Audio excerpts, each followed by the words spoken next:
बिस्मिल्लाहिर्रहमानिर्रहीम। Dear students, अस्सलाम वालेकुम। आज हम बात करने जा रहे हैं chapter number 4, work and energy for first year class. अब चैप्टर नंबर 4 का जो पहला टॉपिक है बेसिकली वो है work done by a constant force. आम तौर पे हम जब वर्क की बात करते हैं तो वर्क हमारे पास कोई भी एक्सर्शन हो सकती है, that can be mental exertion और फिजिकल एक्सर्शन। लेकिन जब हम मैकेनिकल वर्क की बात करते हैं जो हम आज पढ़ने जा रहे हैं तो उसमें दो चीज़ें इन्वॉल्व होती हैं, that is force and the displacement.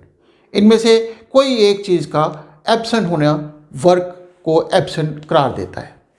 दूसरे लफ्ज़ों में, अगर फोर्स नहीं लग रही, हम मेंटल वर्क कर रहे हैं, तो उस सूरत में भी हम मैकेनिकल वर्क कहेंगे ज़ीरो है। और अगर फ़र्ज़ करें कि हम फोर्स मुसलसल लगा रहे हैं लेकिन कोई भी डिस्प्लेसमेंट पैदा नहीं हो रहा उसके बावजूद, तो उस सूरत में भी हम उसको वर्क डन को ज़ीरो ही कहेंगे। तो आज हम बात करेंगे work done by a constant force. Matric में आपने डेफिनेशन ये पढ़ी हुई है कि वर्क असल में क्या है।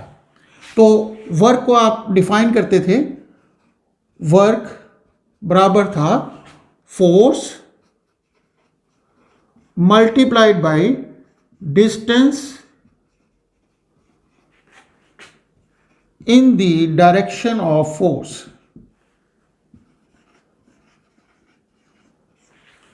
यानी कुव्वत ज़रब कुव्वत की सम्मत में तय करदा फासला, ये वर्क की डेफिनेशन हमने पढ़ी है। दूसरे लफ्ज़ों में, अगर फ़र्ज़ करें कि एक बॉडी है, यहाँ पे हॉरिजेंटल पड़ा हुआ है और सरफेस के ऊपर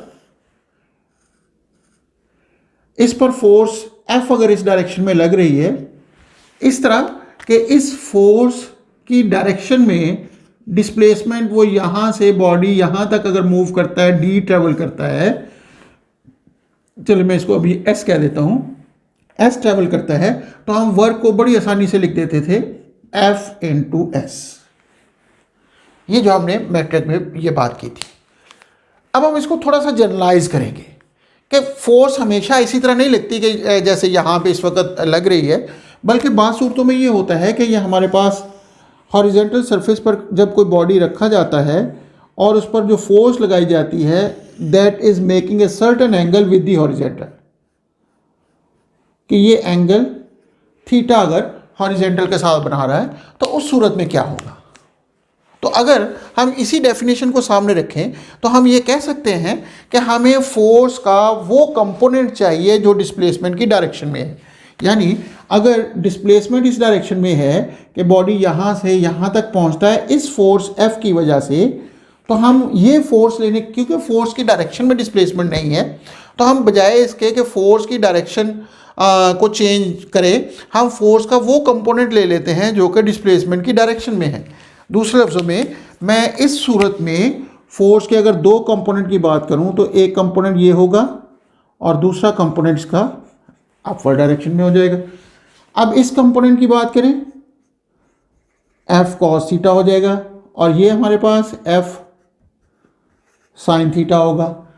अब इसका मतलब हम ये एज्यूम कर सकते हैं कि इस फोर्स के बजाय हम उसके इक्विवेलेंट दो फोर्सेस ले लेते हैं। इस फोर्स की डायरेक्शन में डिस्प्लेसमेंट है तो इसका मतलब वर्क होगा, और चूंकि इस फोर्स की डायरेक्शन में कोई डिस्प्लेसमेंट नहीं है तो इसका मतलब इस फोर्स की वजह से कोई भी वर्क नहीं होगा।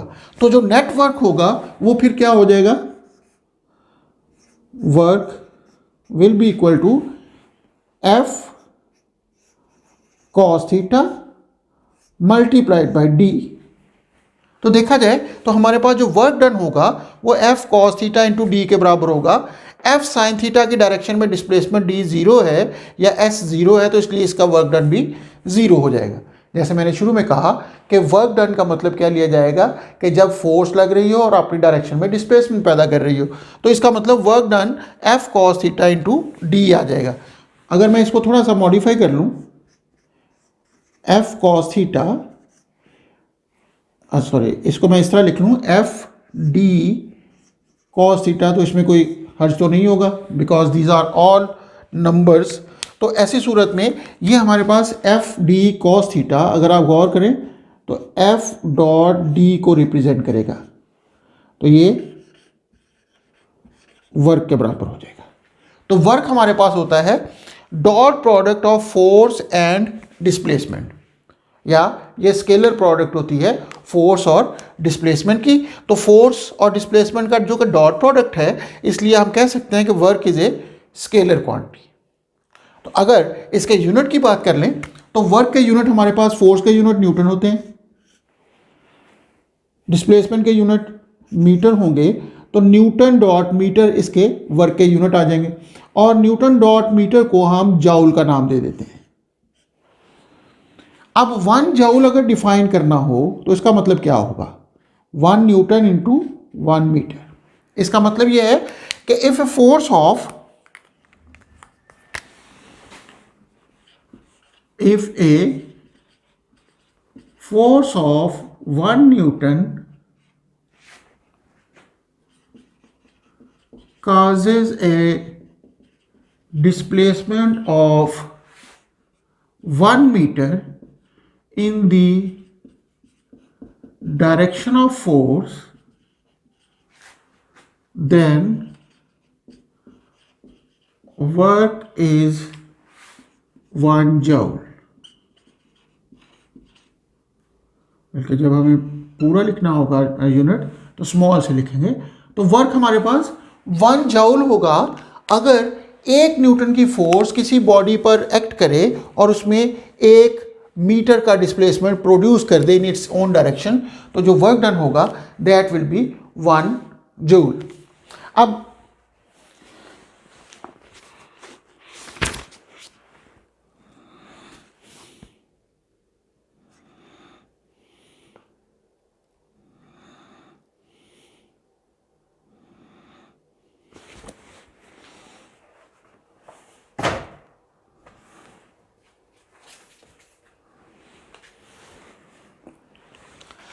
अब अगर हम इस फार्मूले के मुताबिक देखें, वर्क डन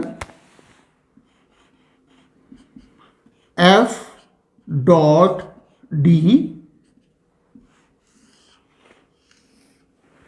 या work done F D cos theta, तो इससे हमें कुछ रिजल्ट जो मिलेंगे वो कुछ इस तरह होंगे कि अगर D 0 हो जाए, मिसाल के तौर पे मैं इस दीवार पर फोर्स लगाना शुरू कर दूं, जितनी मर्जी फोर्स लगा रहा हूँ, ये दीवार अपनी जगह पर रहती है, मैं थकता भी हूँ, मेरी एनर्जी ज़ाया भी हो रही है, लेकिन इसके बावजूद work done, mechanical work done will B 0। या फिर ये है कि मैं फ़र्ज़ करें कि एक चीज़ को उठा के खड़ा हूँ यहाँ पे, तो अब ये मार्कर मैंने उठाई हुई है, अब यहाँ पे मैं बगैर मूव किए इस मार्कर को रखता हूँ, तो जितनी देर मर्जी इसको रखूँ तो वर्क डन 0 होगा। तो इसका मतलब ये हुआ कि फोर्स लगने के बावजूद अगर डिस्प्लेसमेंट नहीं होगा तो वर्क डन 0 ही होगा। अब अगर मैं फोर्स और डिस्प्लेसमेंट के दरमियान ग्राफ प्लॉट करूं, मतलब फर्ज करें कि displacement versus force graph plot करूं। अब चूंकि फोर्स कांस्टेंट है, या फोर्स की बजाय मैं एफ कॉस थीटा भी ले सकता हूं, यहां पे फोर्स की वैल्यू अगर कांस्टेंट है तो एफ कॉस थीटा की वैल्यू भी कांस्टेंट ही होगी। तो अगर वैल्यू मैं ग्राफ प्लॉट करता हूं तो लाजमी तौर पे मेरे पास एक हॉरिजॉन्टल स्ट्रेट लाइन आएगी, क्योंकि फोर्स कांस्टेंट है। इस जगह पर भी फोर्स उतनी लग रही है, यहाँ पर पहुँच के, यहाँ हर जगह पे पहुँच के फोर्स की वैल्यू सेम है। तो अब मैं area under the curve force displacement graph अगर कैलकुलेट करूँ तो ये यहाँ से लेकर यहाँ तक एफ कॉस थीटा होगा, यहाँ से लेकर यहाँ तक डी होगा। तो हम कह सकते हैं कि work done is equal to F cos theta which is this length multiplied by D which is this length which is equal to the area. तो हम ये कह सकते हैं कि अगर हमारे पास कांस्टेंट फोर्स का ग्राफ हो तो वो एफ कॉस थीटा और डी के मल्टीप्लाई करके हमें एरिया हासिल होता है। We can say that force displacement curve या ग्राफ के नीचे जो एरिया होगा that is equal to the work done. इसके अंदर दूसरा अहम पॉइंट होगा, इट डिपेंड्स अपॉन थीटा, इस एंगल पर डिपेंड करेगा।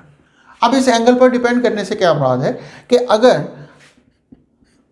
If theta is equal to 0 degree, अगर थीटा 0 हो जाए यानी ये वाला केस बन जाएगा, बॉडी पर फोर्स भी इसी डायरेक्शन में है, डिस्प्लेसमेंट भी इसी डायरेक्शन में है, तो उस सूरत में work done will be equal to F into D, that is maximum work. अगर हमारे पास दूसरा केस क्या हो सकता है, theta is equal to 90 degree. अगर थीटा 90 डिग्री हो जाए, मिसाल के तौर पे हम इस तरीके से कंसिडर कर लें कि फोर्स हमारे पास कुछ इस तरीके से लग रही है पुली की मदद से,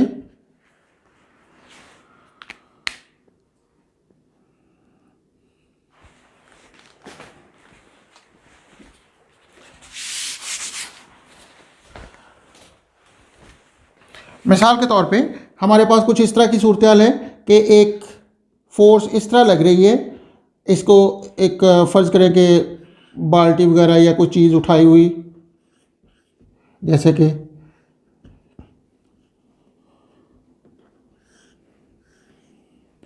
इस तरह किसी चीज़ को उठाया हुआ है और आदमी इस तरफ मूव कर रहा है। जब वो इस तरफ मूव कर रहा होगा तो डिस्प्लेसमेंट और लगने वाली फोर्स के दरमियान एंगल 90 डिग्री होगा। अब ये जो अपवर्ड फोर्स है, ये ज़हन में रखना है कि हम बात कर रहे हैं इस फोर्स की जिसके साथ वो बॉडी को ऊपर की तरफ उठा रहा है, उस फोर्स की बात नहीं कर रहा है जिसके साथ वो ज़मीन को पीछे की तरफ धकेल रहा है या वो रिएक्शन के तौर पे आगे की तरफ जा रहा है। हम बात कर रहे हैं work done by this force in upward direction, तो उस सूरत में एंगल इनके दरमियान 90 होगा, तो work done will be equal to 0 because cos of 90 is equal to 0 होता है। तो इसका मतलब ये हुआ कि वर्क डन फोर्स लगने के बावजूद, डिस्प्लेसमेंट के बावजूद भी 0 हो सकता है। अब जो तीसरी सूरत हो सकती है, वर्क डन नेगेटिव भी हो सकता है। थर्ड केस क्या हो सकता है कि अगर थीटा 180 या उससे स्मॉलर हो, ग्रेटर देन 90 डिग्री हो, तो उस सूरत में आप जानते हैं कि कॉस 90 से लेकर 180 के दरमियान नेगेटिव आता है आंसर, तो work done will be negative.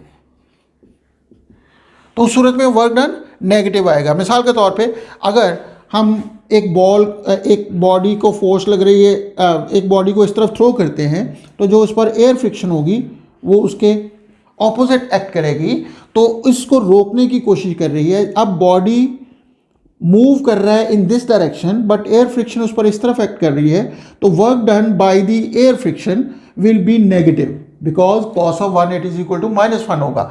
तो ऐसी सूरत में, इस सूरत में ये अगर फोर्स F है, ये डिस्प्लेसमेंट D तक उस पर फोर्स लग रही है, तो ये -FD के बराबर आ जाएगा, which is the negative example of negative work done. तो हम कह सकते हैं कि work done by the air friction will be negative. तो ये था हमारे पास work done by a constant force.